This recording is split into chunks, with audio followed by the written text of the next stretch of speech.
বাচ্চাদের প্রথম জন্মদিনটা খুবই স্পেশাল হয়। কিন্তু সাহিরের এই প্রথম জন্মদিনটা একটু ডিফারেন্ট ছিল। কারণ ওর দাদা ভাই ওর জন্মদিনে ওর পাশে উপস্থিত ছিল না। অসুস্থতার কারণে দাদু আসতে পারেনি দেখে সাহিরেরও একটু মন খারাপ ছিল। কিন্তু দাদু আসতে না পারলেও সাহিরের জন্য সে একটা দারুণ গিফট পাঠিয়েছে। কিছুদিন দেরি হলেও সাহিরের দাদুর সারপ্রাইজটা ছিল একদমই স্পেশাল। আব্বা সাহিরের জন্য এসিআই প্রিমিয়াম প্লাস্টিকের সিএমএক্স বাইকটা পাঠিয়েছিলেন। এটার ফিউচারিস্টিক স্পোর্টিং ডিজাইনটা আসলেই দেখার মতো এবং এটা দেখে আমার ছেলেটা খুবই খুশি হয়ে যায়। সামনে 2 চাকা আর পেছনে 1 চাকা। ওর কাছে যেন এটা একটা 3 হুইলার গাড়ি।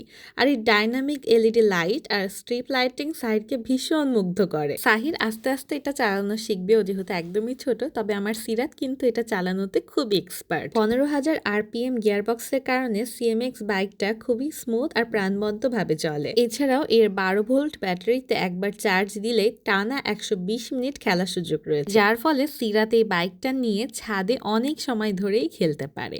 আর ওর এই বাইকটা চালানোর ক্ষেত্রে কিন্তু ওর বাবা ওকে অনেক বেশি হেল্প করে। কোন সুইচটা দিলে কি হবে না হবে এগুলো সবই ওকে শিখিয়ে দেয়। মাশাআল্লাহ, এই বাইকটা টিপিআর হ্যান্ডেল গ্রিপ রাইডিং টাইমকে করে আরো বেশি কমফোর্টেবল, যার ফলে বাবু খুব আরামসেই খেলতে পারে। এর এক্সাইটিং মিউজিক পুরো ঘরকেই মাতিয়ে রাখে এবং তারা 2 ভাই বোন যখন মিউজিক শুনে তখন তারা এত সুন্দর করে নাচ শুরু করে দেয়, যেটা আসলে দেখার মতো। তাই তো বলবো এই সিএমএক্স বাইকটা শুধু বাচ্চাদের জন্য একটি গিফট নয়, তাদের প্রতিদিনের খেলার সঙ্গী আর আমাদের কাছে এক অসাধারণ অনুভূতি।